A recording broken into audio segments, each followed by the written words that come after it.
Hello बच्चों, let's read this question. So this question is what are balance and unbalance forces. आपको क्या बताना है? बैलेंस और अनबैलेंस फोर्सेस किसे कहते हैं. ठीक है, तो देखिए बच्चों, इस क्वेश्चन का की कॉन्सेप्ट आप क्या लिख सकते हैं? The key concept of this question. आप देखिए, इस क्वेश्चन का की कॉन्सेप्ट है बैलेंस एंड अनबैलेंस फोर्सेस. लिख लीजिए. क्या लिख लीजिए? Balance and unbalance forces. This would be the key concept of this question. Balance and unbalance forces. ठीक है.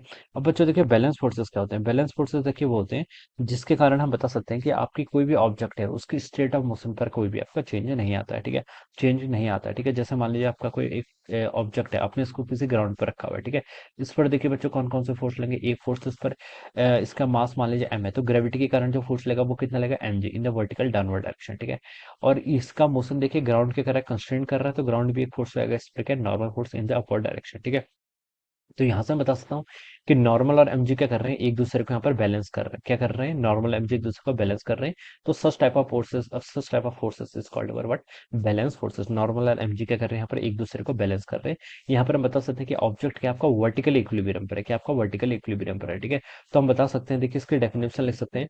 Forces acting on an object. क्या लिख सकते हैं? Forces acting on an object which does not change the state of motion or rest. ठीक है, forces acting on an object which does not change the which does not change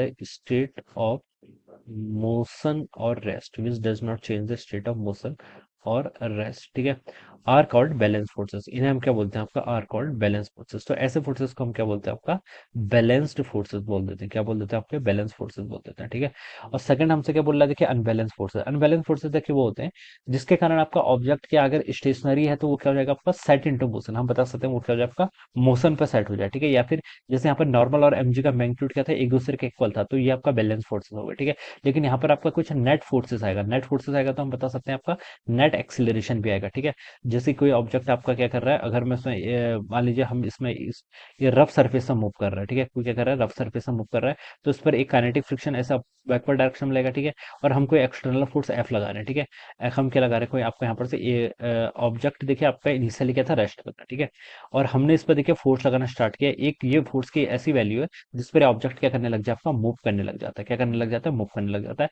kinetic friction is acting in the upward backward direction. किस direction में act कर रहा है? Backward. ठीक है, तो बता सकता हूँ यहाँ पर ये दोनों फोर्सेस क्या कर रहे हैं? एक दूसरे को बैलेंस नहीं कर रहे हैं. ठीक है, क्या कर रहे हैं? बैलेंस नहीं कर रहे हैं, क्योंकि ऑब्जेक्ट आपका क्या हो गया? It's set into motion. किस पर क्या कर रहा है? आपका मूव कर रहा है. या फिर देखिए हम बता सकते हैं इस पर कोई अदर फोर्सेस भी लगे, बट इसका नेट एक्सीलरेशन किसके इक्वल है? Non zero. तब हम बता सकते हैं कि ये कैसा एग्जाम्पल हो जाएगा? This example of the unbalance forces. किसका एग्जाम्पल हो जाएगा? आपका अनबैलेंस फोर्सेस. ठीक है, तो हम लिख सकते हैं, देखिए इसके डेफिनेशन में लिख सकते हैं कि रिजल्टेंट ऑफ द फोर्सेस, जो भी आपके फोर्सेस हो, resultant of forces resultant of forces will produce an acceleration. ठीक है, resultant of forces will produce an acceleration. ठीक है, या फिर हम बता सकते हैं कि इस चेंज ऑफ स्टेट हो रहा है यहाँ पर. ठीक है, हम बता सकते हैं in case of the unbalance forces resultant of forces will produce an acceleration.